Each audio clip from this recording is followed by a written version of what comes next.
Hey there, it's Stu from the One Group at Keller Williams Realty, and today we are talking about entertaining tips and hosting for the holiday season, and we're very excited to be joined by Leigh Clements, who is the creative director at Shot in the Dark Mysteries. Thank you, Leigh, for coming in. My pleasure. It's a very busy time of year for you, and for hosts. It's holiday season, but really it's hosting season, isn't it? Totally, yeah. So a lot of us are going to be having family and friends over for the holidays. If you're having a party, what should you start to do to prepare to get ready for that party? There's the moment that you first decide that you're going to have a party and preparation that has to happen there. So, creating your guest list, deciding the date, deciding your venue, deciding a theme if there's going to be one. And all those things need to happen way out so that you can get your RSVPs in and start making your preparations, like your food and your catering if you're going to do it, drinks, and then there's the week out where your tasks are going to change and you have to do things differently for that. So a week out, you're looking at making sure that your food is going to be on time, buying anything that you can ahead of time that's not going to spoil before the party, finalizing your RSVPs if possible so that you know how many people you're dealing with. So really when it comes to, every host is different, but I usually find about 6 weeks is a good lead time to start the initial preparations, and then have a 1 week out to-do list, and then sort of right before the party to-do list as well. So you mentioned RSVPs. That must be one of the most stressful things about making sure that people actually show up. Yes. Because you don't want to go out and buy a bunch of food and then nobody's there. Yep. How can you work with that? How can you get people to RSVP? Well, it really is the most difficult part, I think, of hosting a party, because people who don't host parties don't understand how much work goes into it. So what I usually recommend is having like a deadline for RSVPs. So whatever form of invitation you're going to use, whether it's online or actual like snail mail invitations, having a deadline for those RSVPs, it kind of gives people, it puts a little bit of a sense of urgency on it. So they say, oh, I've only got till Saturday to RSVP, as opposed to I can just kind of show up whenever I want to. Speaking of the food, I don't know, maybe people have a sense of pride. They want to cook it all themselves and enjoy the party and make sure that everybody enjoys the food. But is it worth it to maybe investigate getting a caterer for your party? I personally, though, depending on the size and the budget, of course, I always recommend doing it if possible, because there are so many things as hosts that we have to do when we're entertaining. Getting someone to take care of the food, if that's not your thing, is money well spent. There's various different types of caterers you can get as well. Especially lately, locally, there's a lot of people who will cater out of their homes. So your budget can be a little bit smaller for something like that, where they bring everything over maybe the day of the party, and then you just pop it in the oven and it's done. You can have restaurants cater it. So it's just like calling in an order for takeout. You go pick it up and there's your food. And then on the higher end, of course, you can actually call a catering company or a private chef and have someone come in and do all the cooking in your venue or out of your venue, up to you, and also serve it.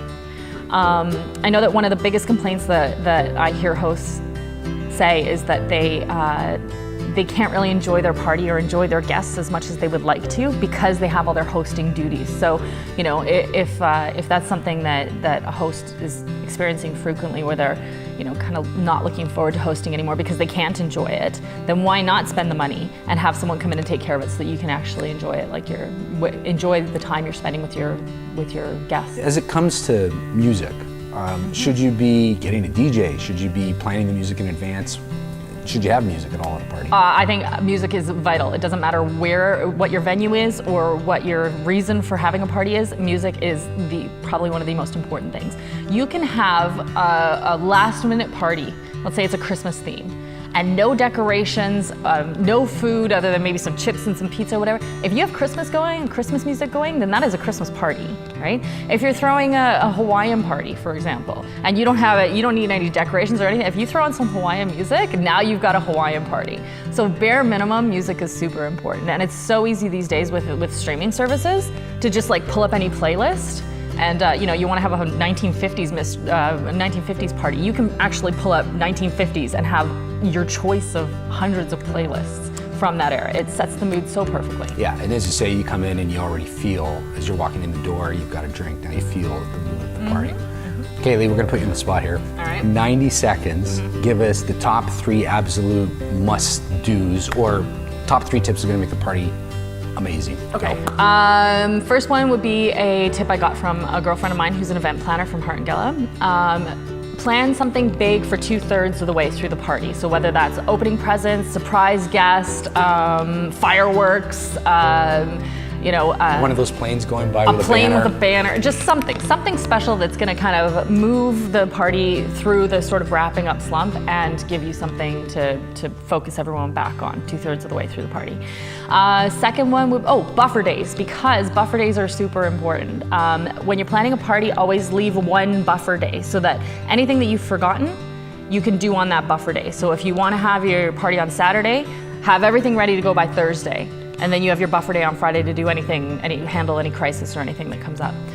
The third thing would be, have a crisis companion. This is one of my favorite tips because, especially for newer hosts who are trying to maybe like cook Christmas dinner for 20 people, for example, if you've got one person who's your crisis companion, who's like, if everything goes wrong, they will help you.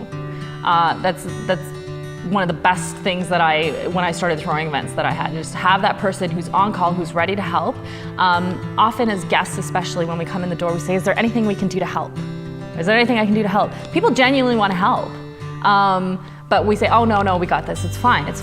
But if you say to one person, okay, yeah, if I need you, I'll call you, kind of thing, and then all of a sudden your appetizers are burning and everything, you can call that person in, that's your crisis companion, they can help out.